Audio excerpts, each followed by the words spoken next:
Il y a des douleurs qu'on apprend à taire tellement bien qu'elles finissent par parler à notre place. Ton corps a trouvé un langage, brutal parfois, incompréhensible souvent, mais jamais sans raison. Les compulsions alimentaires, la boulimie, l'hyperphagie ne sont pas des erreurs de fabrication, des ennemis à abattre. Ce sont les gardiens d'un ordre vital, des réponses intelligentes à quelque chose de trop lourd à exprimer autrement. Il n'y a rien à déchiffrer, ton système ne cherchait pas à te dire quelque chose. Il cherche juste à te maintenir en équilibre coûte que coûte. Je m'appelle Kitri et chez Boulimie Miracle, on ne combat pas les troubles alimentaires. On restaure l'équilibre pour qu'il n'ait plus besoin d'exister. Bienvenue dans ce nouvel épisode. Dans ce nouvel épisode, je vais te parler de la biologie du corps. Je vais te parler de l'impact de l'alimentation, de tes croyances alimentaires, de ce que tu mets en place aujourd'hui si tu souffres de troubles alimentaires et qui peuvent entretenir la spirale dans laquelle tu te trouves. On va vraiment rester concentré du coup sur la biologie, sur toutes les dogmes, les croyances que tu entretiens en lien avec ton assiette et qui peuvent te maintenir dans une spirale importante de compulsion, de crise. Je sais aussi que pour beaucoup qui nous écoutent, il y a beaucoup de choses que je vais partager qui vont être très difficiles à implémenter dans un premier temps et c'est normal parce qu'il y a d'autres leviers sur lesquels on a des marges de manœuvre et parfois l'alimentation, c'est le dernier pilier, le dernier levier sur lequel on peut œuvrer. La première chose que je peux te partager en lien avec la biologie du corps, c'est que souvent il y a quand même une croyance erronée autour du métabolisme, autour de calories in, calories out pour perdre du poids, qui te maintient dans la spirale puisque calories in, calories out, ça fonctionnerait si on était des robots, mais on habite dans un corps qui est profondément intelligent, dans un corps absolument extraordinaire qui s'adapte et qui va emprunter des voies métaboliques pour préserver sa fenêtre de survie. Et sa fenêtre de survie, il a un poids de forme dans lequel il est sécure. Ce poids de forme, on peut l'appeler le set point et il se loge dans l'hypothalamus. Et donc, ce qui va se passer, c'est qu'à chaque fois qu'on est au-dessus de ce set point, le corps va se débrouiller pour brûler davantage. Et quand il est en dessous de ce set point, le corps va se mettre dans un état de veille pour retrouver cette fourchette dans laquelle il est sécure, dans laquelle il nous maintient en vie. Et donc, tout ce que tu mets en place en termes de restrictions pour maigrir, en réalité, tu as assez peu de marge de manœuvre parce que ça peut fonctionner dans un premier temps. Et si tu m'écoutes, tu as probablement déjà fait 300 régimes et tu vois bien que ça va fonctionner les premiers jours, les premières semaines à l'époque où tu as commencé tes régimes, mais qu'ensuite, très vite, le poids stagne. Et pourquoi le poids stagne ? Tout simplement parce que le corps s'adapte. Donc, la croyance de dire si je mange moins, si je brûle plus, je vais perdre, elle est fausse, tout simplement parce que le métabolisme s'adapte et tout simplement aussi parce qu'il y a plein de facteurs qui régissent le fonctionnement de mon corps, notamment les hormones. Et si je suis dans un état d'alerte et que je sécrète beaucoup de cortisol, sur le long terme, le cortisol me fait stocker. Donc c'est ce qui fait que tu as peut-être fait 200 régimes dans ta vie, tu n'as jamais été aussi gros qu'aujourd'hui, et en plus tu n'arrives pas à perdre, et en plus tu manges pas grand-chose, et le moindre truc tu le stockes. Bon, ça c'est lié au fait que ton corps est intelligent et qu'il s'adapte. Ça veut pas dire que c'est irréversible, c'est profondément réversible heureusement. En revanche, le fait de poursuivre en te disant pour perdre du poids, je vais encore manger moins et brûler plus, ça ne va faire rien d'autre qu'exacerber l'état d'alerte, exacerber tes compulsions et te faire stocker davantage. Il y a tout un tas de dogmes autour de l'alimentation qui entretiennent tes troubles alimentaires. Et il y a un outil qui est inspiré, entre guillemets, du human design, mais peu importe l'objet, qui montre bien qu'on a différentes manières d'assimiler la nourriture, tout comme on a tous différentes manières d'assimiler l'information. C'est un outil qui est précieux, dans lequel je ne vais pas rentrer dans le détail du nom, parce que je sais que ça pourrait être utilisé comme un dogme par certains pour le mettre en place. C'est une branche du Human Design qui s'appelle le PHS et qui vient nous montrer qu'il existe différentes manières de métaboliser l'information, de métaboliser la nourriture. Et qu'en fonction de notre profil, en fonction de notre type, on ne va pas avoir la même façon de la métaboliser. Et c'est un outil qui est très riche parce qu'il nous permet de voir que parmi tous les dogmes qu'on entretient, en fait, il n'y en a aucun qui correspond à absolument tout le monde. Par exemple, selon cet outil, il va y avoir des personnes qui vont avoir besoin de manger de manière extrêmement peu diversifiée. Donc, par exemple, chez ces personnes-là, le mange de tout et des assiettes extrêmement complètes, ça ne convient pas, puisqu'il y a certains profils qui ont besoin d'avoir une alimentation très séquentielle, très pauvre, entre guillemets, en variété d'aliments. Il y a d'autres personnes qui vont avoir besoin de manger toujours la même chose par période et qui vont très bien métaboliser l'information lorsqu'elle fonctionne de manière un peu saisonnière et elles ont des phases dans lesquelles elles vont manger toujours la même chose et c'est ce qui convient le mieux à leur système digestif. Donc là encore, le dogme de dire il faut varier, etc., ça colle pas parce que c'est des personnes qui vont manger toujours la même chose, enfin très, très peu de choses différentes en fonction des étapes dans lesquelles elles sont. Ensuite, il y a les personnes qui vont davantage assimiler lorsqu'elles vont boire en même temps qu'elles mangent. Elles vont avoir besoin de boire du froid ou de boire du chaud en fonction des profils. Donc par exemple, ne bois pas d'eau à table, ça ne correspond pas à ce profil. Bois du chaud, ça ne correspond pas au profil froid. Bois du froid, celle-là on l'a moins dans les dogmes alimentaires, mais ça ne correspondrait pas au profil chaud.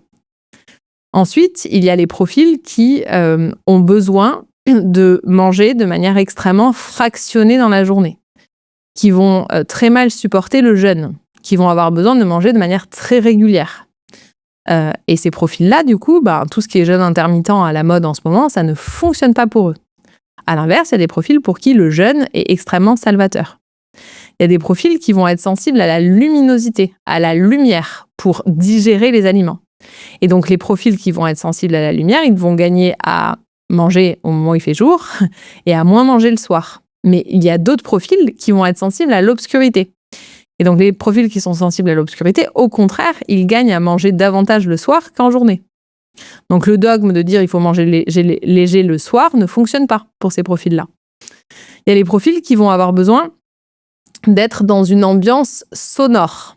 D'avoir du bruit de fond. C'est les personnes notamment qui étudient avec la musique, qui apprennent vachement mieux lorsqu'elles ont de la musique sur les oreilles, qui métabolisent moins bien dans le silence. Et à l'inverse, il y en a qui vont mieux métaboliser dans le silence. Donc tout le dogme de la pleine conscience, de je me concentre dans le silence, ne fonctionne pas. Il y a des profils qui vont bien moins bien digérer dans le silence que dans le bruit. Il y a des profils qui vont avoir besoin d'être en interaction avec d'autres, qui vont mieux digérer lorsqu'ils sont dans un dîner collectif où ils échangent, où ils parlent, versus des profils qui vont avoir besoin d'avoir très peu d'interactions relationnelles. Et donc, encore une fois, le dogme de la pleine conscience ne fonctionne pas pour ces profils-là. Et donc là, c'est intéressant d'avoir cette cartographie en tête, et je ne vous donne pas du tout la cartographie de manière précise, pour la simple et bonne raison que selon cet outil, les profils varient extrêmement rapidement en fonction des heures de naissance qui n'étaient pas fiables, à notre époque, etc. Et donc, le but, c'est surtout pas de se remettre dans un dogme, c'est juste de vous montrer que, notamment cet outil, le PHS, nous explique qu'il y a tellement de profils différents qu'on ne peut pas se fier à un dogme. Et donc, la croyance qu'il faut manger léger le soir, elle est fausse. Elle fonctionne pas pour tout le monde.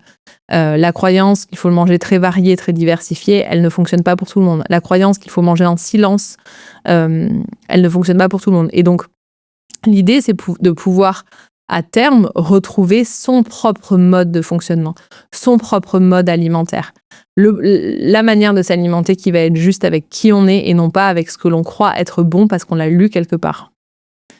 Et tous ces dogmes en lien avec l'alimentation entretiennent les compulsions. Parce qu'à chaque fois qu'on croit que quelque chose est bon ou que quelque chose est mauvais pour nous parce qu'on l'a lu quelque part, on n'est pas connecté à l'intelligence innée de son corps. Et l'intelligence innée de son corps, c'est la seule intelligence qui peut nous guider vers ce qui est bon pour nous. Donc bien sûr, vous n'allez pas passer de « je suis anesthésié, coupé de mes ressentis corporels » à je peux écouter l'intelligence innée de mon corps. Ça ne va pas se faire en 2 secondes. Par contre, c'est un chemin, mais un corps qui est régulé, un corps qui est sécure, ne compulse plus. Donc la croyance de si j'ai à disposition tous les aliments de la terre, je vais compulser et donc je me prive d'acheter certains aliments ou je m'astreins à ne pas manger certaines choses à certaines heures pour pas que ça parte en crise, ça n'a aucun sens. Ça n'a aucun sens, ça peut avoir du sens au début dans le processus de guérison pour ne pas ouvrir les vannes et que ça parte en crise chronique. Mais à terme, quand le système nerveux est sécure, on n'a plus besoin de se contrôler avec sa tête, on n'a plus besoin de se contrôler avec la volonté Ça se fait tout seul, naturellement, on va être attiré par certains aliments et pas d'autres. Et le corps s'autorégule par son intelligence innée. Si on fait ça en mode, et c'est ce que j'ai beaucoup vu avec certains courants qui ont vocation à éradiquer les restrictions, mais de les éradiquer sans travailler sur le reste, de manière un petit peu extrême ou all-in, ce qui va se passer, c'est que un corps qui compulse, un corps qui souffre de troubles alimentaires, est un corps qui est programmé à prendre du poids. Pourquoi ? Parce qu'il est dans un état de stress chronique, il sécrète beaucoup de cortisol, et il est programmé à stocker tant il a manqué. Et ce corps qui est programmé à stocker tant il a manqué, du coup, dès qu'on va ouvrir les vannes et s'autoriser à manger, on va stocker. C'est pour ça qu'il est important de réguler en amont le système nerveux, de restaurer la sécurité intérieure pour que le corps n'ait pas besoin de prendre 15 kilos quand il remange. Et ça se fait progressivement. Maintenant, il y a quelque chose qui peut être frustrant chez les personnes qui souffrent de TCA, c'est que on ne choisit pas, entre guillemets, son poids. C'est-à-dire qu'il y a un poids, une fourchette de poids dans lequel le corps est sécure. Et cette fourchette de poids, on aura beau se battre toute sa vie pour être en dessous, le corps mettra en place tous les mécanismes de la Terre pour nous maintenir dans cette fourchette. Et donc, se raconter que si je mange, ça va partir en crise, c'est juste ne pas avoir conscience que si ça part en crise, c'est qu'on n'a pas suffisamment mangé en amont. Donc au lieu de se dire si je mange, ça part en crise, on peut se dire si dès que je mange, j'ai envie de compulser, c'est probablement que j'ai besoin de manger davantage en amont pour ne pas avoir besoin de compulser. Et donc j'ai besoin de restaurer la biologie de mon corps d'un point de vue qualitatif et quantitatif pour qu'au moment où l'aliment se présente, je n'ai pas besoin de lui sauter dessus. Et c'est quelque chose qui va se faire progressivement. Mais se raconter que le problème, c'est de manger, se raconter que du coup, il faut éradiquer certains aliments de ses placards pour ne pas compulser, ça n'a aucun sens. Parce que contrairement à d'autres addictions, contrairement à d'autres drogues, l'alimentation, vous y serez toujours confrontés. Et c'est d'ailleurs pour ça que probablement vous en sortez pas et vous êtes en train de m'écouter aujourd'hui. Parce que contrairement à d'autres drogues où on peut faire abstinence et ne pas en avoir sous la main tous les jours, l'alimentation, c'est plus compliqué. C'est plus facile d'éradiquer la cocaïne, l'héroïne de sa vie quotidienne que l'alimentation à laquelle on va forcément être confronté au travail, chez nous, etc. Tous ces dogmes auxquels vous vous accrochez parce que vous avez lu que le jeûne intermittent c'était bien, parce que vous avez lu que manger léger le soir c'était bien, parce que vous avez lu que éradiquer les glucides et les féculents c'était bien. Ça, je le vois encore beaucoup. Des personnes qui viennent à moi avec très peu de glucides, très peu de féculents. Ce qu'il faut que vous ayez en tête, c'est que supprimer les glucides et les féculents de votre alimentation va demander à votre corps d'emprunter des voies métaboliques qui ne sont pas naturelles pour lui. Les glucides sont indispensables pour le fonctionnement du corps. Et donc, ces voies métaboliques qu'il va emprunter pour vous maintenir en vie, malgré l'absence de glucides et de féculents, vont le mettre dans un état d'alerte. Cet état d'alerte va créer l'état émotionnel bas que vous vivez et vous allez chercher à vous distraire de cet état émotionnel bas en compulsant, très souvent, sur des glucides, puisque c'est ce qui est interdit et ce qui a été retiré de l'alimentation. Donc il n'y a aucun problème à manger des glucides. Au contraire, votre corps en a besoin. Et les éradiquer, c'est signer pour des voies métaboliques différentes qui ne sont pas naturelles pour votre corps, qui vont stresser votre corps. Et en stressant votre corps, vous allez sécréter davantage de cortisol et stocker davantage de gras. Donc ça, je sais que c'est dur de l'entendre, mais c'est important de regarder aussi les choses en face.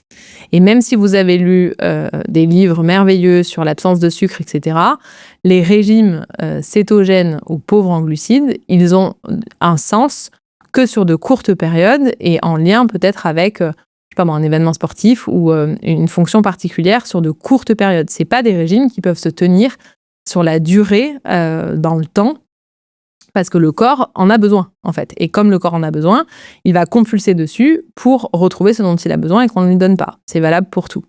Si tu comprends à travers les différents épisodes et à travers ce qu'on voit aujourd'hui qu'il y a toujours un cycle de restriction, compulsion, de retour à l'équilibre dans tes symptômes, tu vas mettre en lumière aussi que vouloir tenir toute la journée et te blâmer parce que ça pète le soir. Je tiens et d'un coup j'explose sur une énorme crise, ça n'a pas de sens puisque le problème c'est pas la crise du soir, le problème c'est d'avoir tenu. C'est comme un élastique ou un pendule qui partirait de gauche à droite. Au plus je tire d'un côté, au plus quand ça lâche, ça revient fort. Et donc les compulsions, elles sont le retour à l'équilibre de ce que tu t'imposes à tous les niveaux, on l'a vu dans les autres épisodes, mais surtout au niveau alimentaire. C'est-à-dire que plus tu vas te restreindre d'un point de vue alimentaire, plus tu vas manger de manière dogmatique et déconnectée de tes besoins, et plus les compulsions vont venir réintégrer ce que tu ne t'autorises pas parce que tu es coupé du dogme. Et tout ce qu'on a vu sur les traumas, en fait, c'est la même chose avec l'alimentation. Au plus tu veux éradiquer un aliment, au plus tu suis des règles du bien et du mal, au moins tu es connecté à ton intuition, au moins tu es connecté à l'intelligence innée de ton corps, et au plus tu compulses, et au plus ton corps te ramène à l'équilibre pour avoir ce dont il a besoin. Sauf que quand il compulse, comme il compulse à la suite d'états de phases d'alerte et d'états dans lesquels il est insécure, il va stocker, il va retenir l'information, donc il va stocker pour te maintenir en vie et pour te préserver. Et donc la réponse à ça, c'est pas plus de contrôle, c'est pas plus de rigueur, c'est pas plus de routine, c'est pas plus de miracle morning, c'est plus d'écoute de soi, plus de sécurité à tous les niveaux. C'est plus de réintroduction. Et bien sûr que tu vas pas réintroduire les aliments interdits d'un coup, parce que si tu le faisais, tu prendrais 20 kilos. Et c'est ce que proposent d'ailleurs certains courants en disant « fuck les régimes, fuck la société, on peut manger tout, il ne faut jamais se restreindre ». Sauf qu'en fait, si tu fais ça après des années de TCA, ton corps est programmé à grossir, tu vas prendre beaucoup de poids, tu vas te sentir mal, et le processus ne va pas pouvoir fonctionner. Donc, c'est important que tu puisses te demander, je crois, quels sont les dogmes aujourd'hui qui te maintiennent dans cette spirale. Est-ce que c'est manger léger le soir? Est-ce que c'est limiter les glucides? Est-ce que c'est limiter les aliments plaisir? L'alimentation, elle a une vocation qui n'est pas uniquement nutritionnelle. Bien sûr que tous les aliments ne se valent pas d'un point de vue nutritionnel. Et encore une fois, attention à tous ceux qui te diront le sucre c'est très bien, etc. Il y a, d'un point de vue nutritionnel, tous les aliments ne se valent pas. Et tout le monde est d'accord pour le dire. Enfin, je pense que ça, il n'y a pas de sujet là-dessus. Maintenant, l'alimentation, elle a une fonction qui va au-delà de la nutrition. C'est-à-dire que l'alimentation, elle va avoir une fonction relationnelle, surtout dans notre société où on associe beaucoup de choses autour des repas. Donc, l'alimentation, elle vient te nourrir sur le plan relationnel. L'alimentation, elle vient te nourrir sur le plan émotionnel. Sur le plan émotionnel, quand c'est de la véritable alimentation émotionnelle qui est satisfaisante, tu vas pouvoir prendre du plaisir en mangeant. Tu vas même pouvoir te soulager en mangeant certains plats. Ça va te faire du bien, tu vas te sentir requinqué et ça va être agréable pour toi. Elle a une fonction même spirituelle. Quand on bénit l'alimentation, on vient la réinformer et on vient se nourrir sur des plans plus éthérés grâce à notre assiette. Elle a une vocation énergétique. Tu ne vas pas avoir le même niveau d'énergie dans une pomme cueillie à maturité chez le fermier d'à côté versus une pomme qui a été cueillie verte et qui a pris l'avion et qui est dans un sac plastique sous vide. Et donc, l'alimentation, elle va venir te nourrir sur plein de plans, pas uniquement sur le plan nutritionnel. Et donc, vouloir éradiquer de ton assiette tout ce qui n'est pas intéressant d'un point de vue nutritionnel, c'est très souvent ce qui est fait pour contrôler la forme de son corps, c'est un leurre parce que l'alimentation reprendra sa place sur tous les autres plans, en fait. Et donc, les compulsions vont te permettre aussi de réintégrer le rôle de l'alimentation sur les autres plans que tu as occultés par désir de manger uniquement pour des besoins nutritionnels et physiques. Et pour autant, bien évidemment que tous les aliments ne se valent pas. Et donc, tout est une question de contexte. Et parfois, quand tu seras à l'écoute de toi, quand tu auras de nouveau sécurisé ton corps, tu pourras arbitrer et choisir. Pour moi, la priorité, c'est de me nourrir relationnellement parlant. Et donc, je suis heureuse de manger cette pizza surgelée qui ne va rien m'apporter d'un point de vue nutritif, mais qui va m'apporter un bon moment avec des amis à ce moment-là. Et tu auras la faculté d'arbitrer, mais il faut pouvoir remettre l'assiette à sa juste place. Il faut pouvoir remettre l'alimentation à sa juste place, c'est-à-dire un rôle central qui vient nourrir une multitude de plans et pas uniquement le plan nutritionnel. Et tu vas avoir besoin, pour cela, d'œuvrer aussi sur les autres piliers qu'on a vus précédemment dans les épisodes, notamment sur ton système nerveux, notamment sur la présence à ton corps, sur tes stratégies de fuite, sur tes traumas, sans quoi œuvrer uniquement sur ton assiette ne va pas fonctionner parce que ton comportement avec ton assiette est corrélé à tout le reste. Et ton comportement avec ton assiette traduit tout le reste. Au plus tu veux contrôler ton assiette, au plus tu te sens en insécurité dans ta vie. Et très souvent, l'assiette, c'est la chose que tu as l'illusion de pouvoir contrôler et ça te sécurise. Donc vouloir lâcher ça d'un coup, c'est presque dangereux si tu ne travailles pas sur le reste. Parce que c'est comme faire lâcher un plâtre chez une personne qui aurait une triple fracture du tibia. Ça ne fonctionnerait pas. Donc dans cet épisode, je t'invite vraiment à te questionner sur quels sont tous tes dogmes en lien avec l'alimentation. Si tu es tout à fait honnête, où est la restriction ? Est-ce qu'elle est physique ? Est-ce qu'elle est cognitive ? Est-ce que c'est les deux ? La restriction cognitive, c'est tout ce que tu te racontes en lien avec l'alimentation. Et déjà, ça va te permettre de mettre en lumière peut-être qu'est-ce qui est ramené à l'équilibre par tes compulsions.